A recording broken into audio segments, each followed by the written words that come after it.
Now that you've learned to create some web pages, you'll probably want to start adding some images.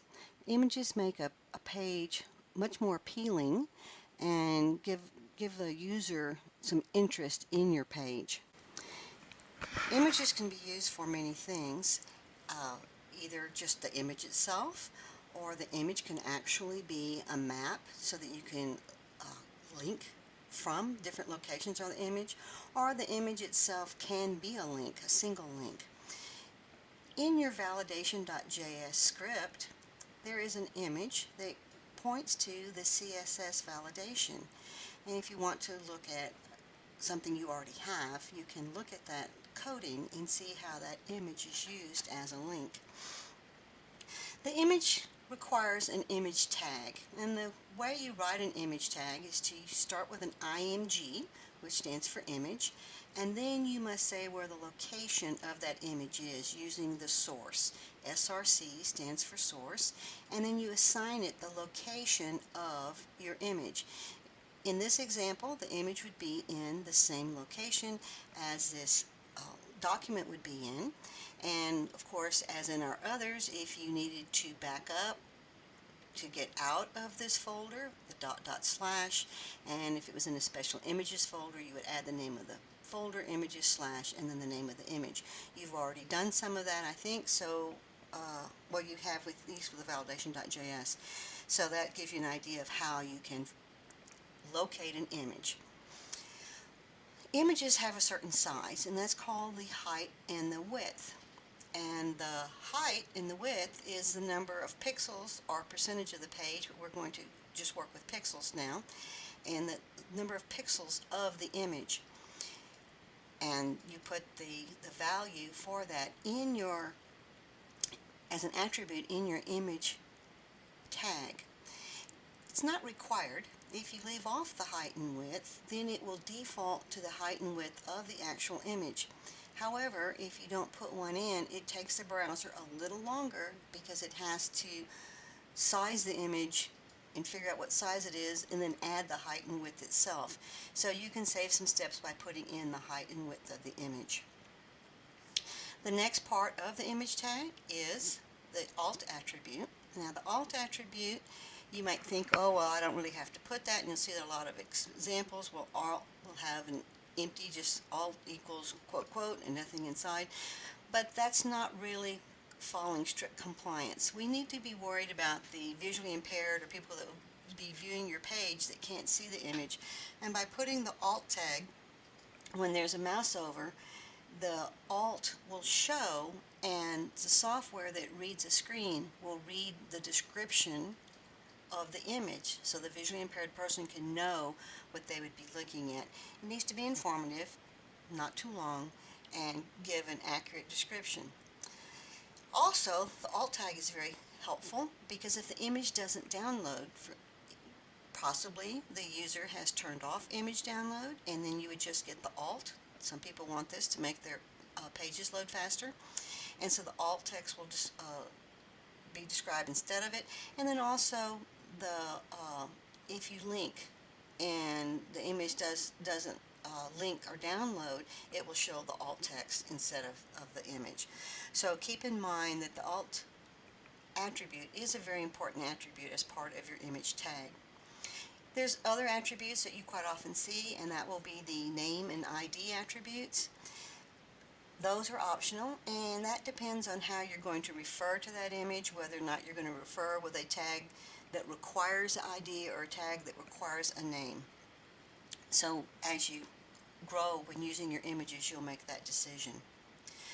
Images have a particular height and width, but you may not want to use that height and width. So if you want the height and width to be a specific size, you can put the height and width that you want, but you really need to stay in what is called the aspect ratio, and that is the original height and width, and how does that compare proportionally to your new.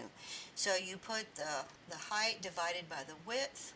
If this one was 40 over 100, it would be 40 over 100, and then what is the lowest fractional component of that? It's 2/5. So you have a ratio of 2 to 5. And then as long as your image falls in the ratio of 2 to 5, then it will look correct and just be that size. One of the things you should avoid, though, is making the image bigger.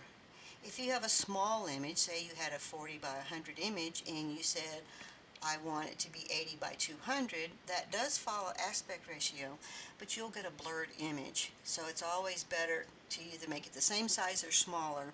It's not real good to make it larger. It just doesn't look as nice. If you don't know the size of the image, one easy way is to open the image in your browser and then right click on the image, and if you're on a PC, select Get Info and then check More Info. If you're on a Mac, right click on the image and select View Image Info, and both ways will give you the dimensions of the actual image, so you'll have something to determine your aspect ratio.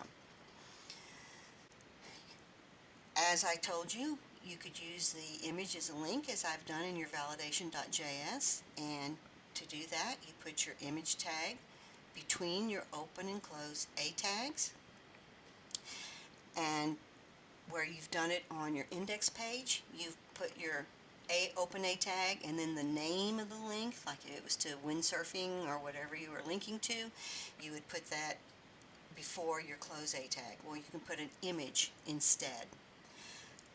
Another thing you can do is put the image and text. It may not look as nice to have too much there, but it will still work. So anything between the open A and the close A, anything between that will be your link. We haven't covered submit buttons, but you've all used forms, I'm sure, on the web when you fill something out and click submit. Sometimes you click a picture or click here when it might say whatever. Then when you do that, it would be input type is image. You might want to know the references later when we are working with submit buttons. And there again, you have an alt tag and the source. Notice this example, the alt tag, the alt came before the source. The order does not matter. As long as you are within the left angle bracket and the slash right angle bracket, order does not matter. I prefer to put the main attribute at first and then followed by the other attributes, alt and source, or source and alt. It doesn't matter. Another image is called an image map, and we'll use that for navigation. If you have an image map, you divide that map up into what's called hot zones, and you can click on the hot zone for a link. You can have multiple links on the same image, just in different parts of the image. And let me show you an example of that. Here is a map of Texas, and in this map you see my mouse is over the image and it's just a black arrow as normal, but when I go over the cities, you'll see that the little hand comes up to show you that it is a link. And so each of these links will link to a different location, and this is an image map. The size on the map, it can be determined by a circle, a rectangle, or a special shape. Here at the W3C is an example of how you would set up those locations. And here you have an image, and what's the image source, height and the width, and the alt attributes, and then the tag map, and then the name of the tag, the name of the map is, this is a planet map, and each link is an area. And what shape do I want to use? I can use a shape rectangle, a shape circle, and there's also a shape poly if it's an indeterminate size. And of course a square is a rectangle, so you don't have to have a separate one if you want square. And on that you have to have the coordinates, and that is the X, in this example 0, 0, and the y 82.126, and that is the coordinates on the page of where that link will be, and then the reference of where it can be found, and the alt.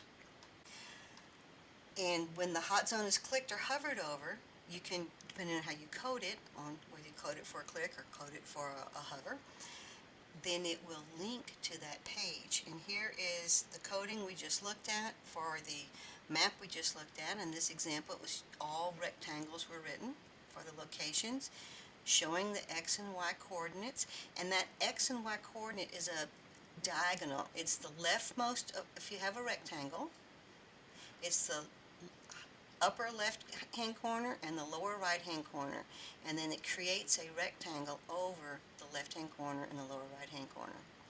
So these are the locations of how big an area in pixels will be shown, and you'll see that each one goes to a different location.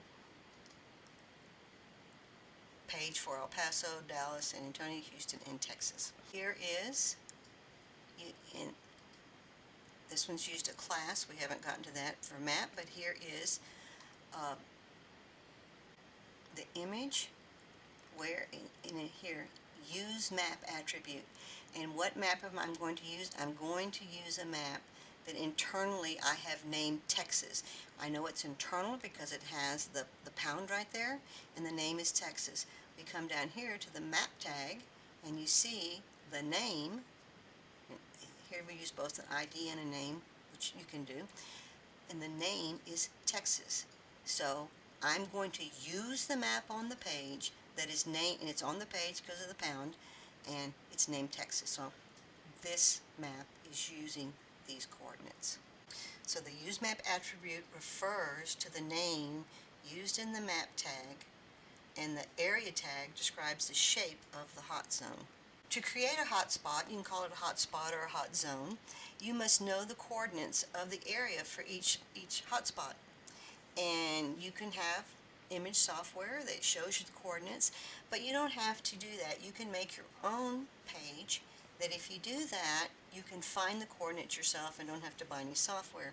And using that, you use ISMAP. The ISMAP attribute is used to create the graphic element of the image element. So you create a simple HTML document using the ISMAP, and when it displays and you do a mouse over, you will see in the status bar the actual coordinates. So let me show you that. Using the same Texas map, this had to be done before you create the ISMAP before you create the UseMap. And you'll notice here that the hand is showing, it's not the arrow, and on the bottom of the screen you will see, the bottom of this smaller screen, you will see the coordinates. If I go all the way up in the uppermost left hand corner, I should get location 0, 0. It's real hard to do. For a second I had a 0, 0. But the very most leftmost part of your page is a 0, 0. And remember, this one was 400 by 400, so the very rightmost corner, lower, is, if I can get there, is 400 by 400. And then everything in between is how many pixels over and how many pixels down to find the location. So Austin is at 260 by 236 on this map. And I've given you the coding if you would like to see it on how to code for this. And you don't need a page that validates or anything special. You just, because this is just for your development, this isn't a page that you're going to put out on the web. And so you have to have your HTML tag and your head tag. Actually, your title is not necessary. It's just a habit and it's in there. But then you close your head and open your body. All pages have to have that. You have to have an HTML, you have to have a head to close the head and open the body, close the body and close the HTML. So within that, all I'm going to have is a reference, is the A tag using the href attribute, and notice it has the pound, and that's saying this page. The pound means I'm staying on this page. So the reference goes to the page I am on, which is just this simple page, And what image am I using on it? I'm using the Texas map. It's in the same folder. Its height is 400, its width is 400, and then the ISMAP attribute. Now the order doesn't matter. You might want ISMAP up here in front of source. It doesn't matter as long as it's inside the left angle bracket and the slash space slash right angle bracket of your image tag. Then you're going to close your anchor tag, close your body, and close your HTML. This is something I consider a lot of fun and something that may be valuable to you, and I hope that you will enjoy using it.